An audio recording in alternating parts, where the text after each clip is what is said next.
Updates at pinakahuling mga usapin sa mundo ng palakasan. Atin ang pakinggan dito sa Ang Pilipinas Ngayon. Nakakuha ng draw ang Philippine Women's Football Team sa isang matinding bakbakan laban sa home team Uzbekistan 3-all sa 2025 AFC Women's Futsal Asian Cup Qualifiers nitong Lunes na ginanap sa Yunusobod Sports Complex sa Tashkent. Galing ang Pilipinas sa panalo laban sa Kuwait noong Sabado sa score na 4-1 para magkaroon ng 1-1-0 win-draw-loss card sa Group C habang binuksan ng host ang kanilang kampanya ng may 0-1-0 kartada. Kinailangan lamang ng Pilipinas ng 4 na minuto bago makuha ang unang goal sa pamamagitan ni Isabella Flanagan sa 16-minute and 8-second mark, subalit bumawi kaagad ang Uzbekistan sa 12-minute and 53-second mark. Magbabalik aksyon ng Pilipinas sa Miyerkules kung saan makakatapat nila ang Turkmenistan na tinalo ng Australia 6-1 noong Sabado. Updates at pinakahuling mga usapin sa mundo ng palakasan. Atin ang pakinggan dito sa Ang Pilipinas Ngayon. Siniguro ng Koshigaya Alphas na ialay ang sorpresang panalo laban sa mas nakakataas na Chiba Jets 91-89 para sa kanilang teammate na may injury na si Filipino import Kai Soto. Sinulat pa ng teammate ni Kai na si Soichiro Inoue ang numero ni Soto sa kanyang jersey sa kanyang interview pagkatapos ng laro kung saan nakagawa ito ng 17 puntos kasama na ang clutch game-winning triple sa huling 5 segundo ng laro habang nakuha pa ng 3 rebounds at 3 steals.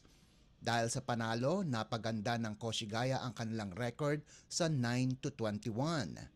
Ipagpapatuloy ng Koshigaya ang kanilang kampanya sa Japan B-League nang hindi kasama ang 22 anyos na si Soto dahil nagtamo ito ng ACL injury at inaasahan na magpapahinga ng ilang buwan. Hindi rin makakasama si Soto sa kampanya ng Gilas Pilipinas sa ikatlong window ng 2025 FIBA Asia Cup Qualifiers sa susunod na buwan. Updates at pinakahuling mga usapin sa mundo ng palakasan. Atin ang pakinggan dito sa Ang Pilipinas Ngayon. Pinalakas ng Strong Group Athletics o SGA ang kanilang lineup para sa 34th Dubai International Basketball Championship itong katapusan ng buwan kung saan sinama ang tambalang Malachi Richardson at Terry Larrier.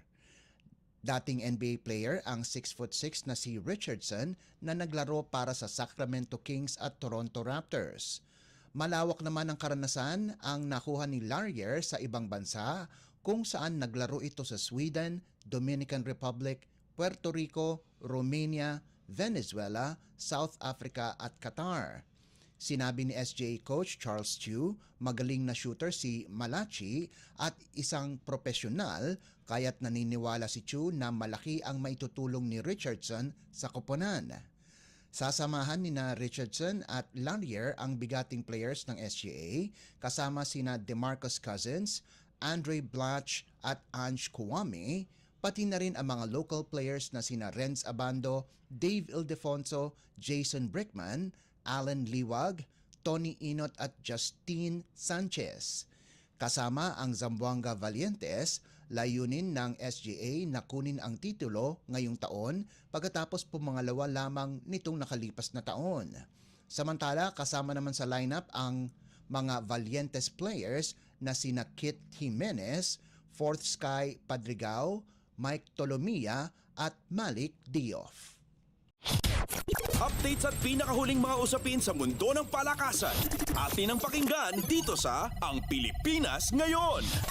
At yan ang pinakahuling balita sa larangan ng palakasan. Para sa Radyo Pilipinas World Service, ito po si Leo Magpayo. Magandang araw. Updates at pinakahuling mga usapin sa mundo ng palakasan. Atin ang pakinggan dito sa Ang Pilipinas Ngayon.